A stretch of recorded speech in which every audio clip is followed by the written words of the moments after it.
कि जब 82 करोड़ सरकारी अन्न पर जिंदा हैं और दूसरी तरफ देश की संपूर्ण संपत्ति के 2/3 हिस्से पर कुछ परिवारों का कब्जा है, अगर सरकार में ये बहादुरी और हिम्मत है तो इस 60% गरीबी के रेखा से नीचे रहने वाले लोगों की पर कैपिटा इनकम क्या है? अध्यक्ष महोदय, आज मैं देखता हूं कि विपक्ष के कई नेता संविधान की प्रति अपनी जेब में रखकर घूमते हैं। असल में उन्होंने बचपन से ही यही सीखा है। उन्होंने पीढ़ियों से अपने परिवार में संविधान को जेब में ही रखे थे। आज अध्यक्ष जी, सीमाओं की रक्षा करना संप्रभु का प्रथम कर्तव्य है। और अध्यक्ष महोदय, जिस देश की सीमाओं की सुरक्षा में जहां पर समय समय पर सेंध लगती हो, और हमारे माननीय मंत्री जी बेहतर जानते होंगे कि कई जगह पर हमारी सीमाएं सिकुड़ रही हैं।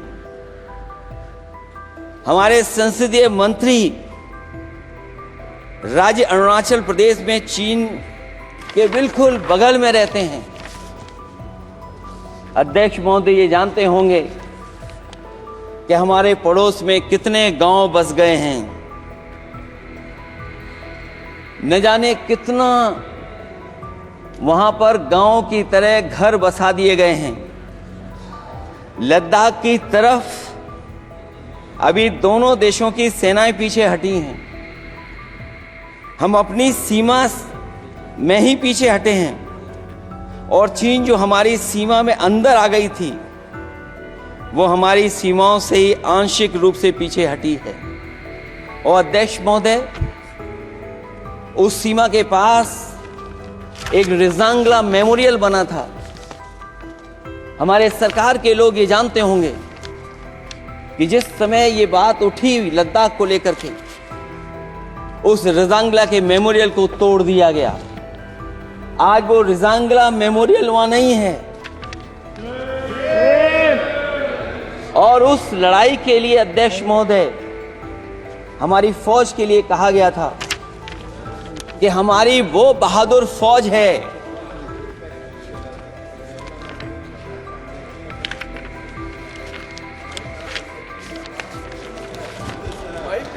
अध्यक्ष महोदय, यही तो फर्क है। कहां पर था, कहां पर बना अब। और अध्यक्ष महोदय, मैं सरकार को बताना चाहता हूं, अध्यक्ष जी, मंत्री जानते होंगे, मंत्री जी, केवल 12 किलोमीटर सड़क बनी थी और पड़ोसी देश ने क्या क्या नहीं कहा गया। और वो समय आएगा जब हमें मानसरोवर और कैलाश पर्वत पे जाने के लिए भी वो देश हमें रोकने लगेगा। तो हमारी आज 75 साल बाद सीमाएं कितनी सुरक्षित हैं? क्या लद्दाख की वो फिंगर्स जहां पर हम पहले थे, क्या हमारी फौज वहीं खड़ी है कि नहीं खड़ी है?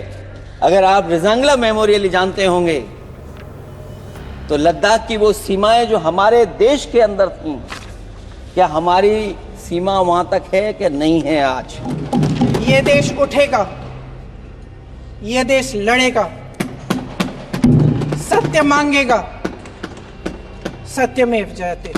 जय हिंद। अगले मैडम बधाई, बहुत जबरदस्त। ये देश समाजवादी गणराज्य बने। समाजवाद का सरल शब्दों में अर्थ है कि समता और संपन्नता हो। लेकिन देश में अध्यक्ष महोदय 2014 के बाद विषमता जिस तेजी के साथ बढ़ी है उसकी कल्पना भी नहीं की जा सकती है। 140 करोड़ में से 82 करोड़ सरकारी अन्न पर जिंदा हैं। अध्यक्ष महोदय, जो देश को ये कहते हो कि हम दुनिया की सबसे तेज रफ्तार पे चलने वाली अर्थव्यवस्था बनने जा रहे हैं, 3 पर पहुंच गए और ऊपर जाएंगे।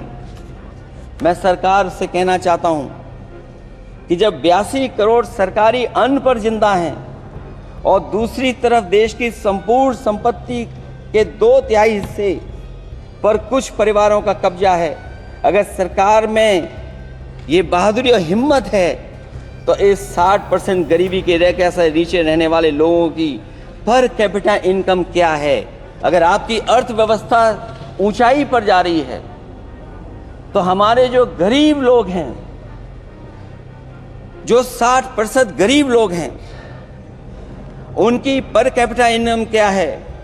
और जहां समय समय पर सरकार अपने आंकड़े देती है, कम से कम ये आंकड़े भी दे दे कि गरीबी रेखा पर जो नीचे रहने वाले लोग हैं उनकी पर कैपिटा इनकम क्या है। इससे स्पष्ट हो जाएगा कि 5% लोगों की पर कैपिटा इनकम क्या है। हमारा प्रेमबली कहता है कि धर्म निरपेक्ष गणराज्य बने, राज्य की निगाह में सभी धर्म सम्मान हैं।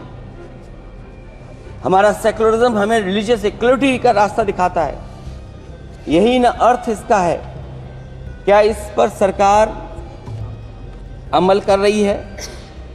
देश के 20 करोड़ से ज्यादा अल्पसंख्यकों के, विशेषकर मुसलमानों को दूसरे दर्जे का नागरिक बना देने का प्रयास चल रहा है।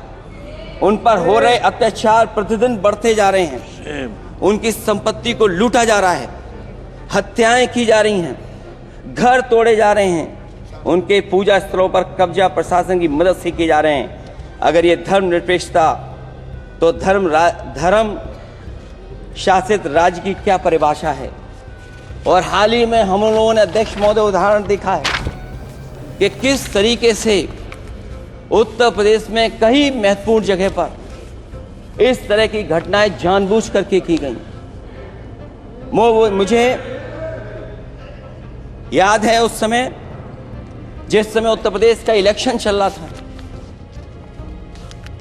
बहुत से लोगों को वोट डालने का अधिकार जिनको था, उनको अधिकार से रोका गया और जो लोग वोट डालने जा रहे थे उन्हें डराया धमकाया जा रहा था। ऐसे इंतजाम किए गए थे कि ये वोट डालने के लिए वोट बूथ तक न पहुंच पाए।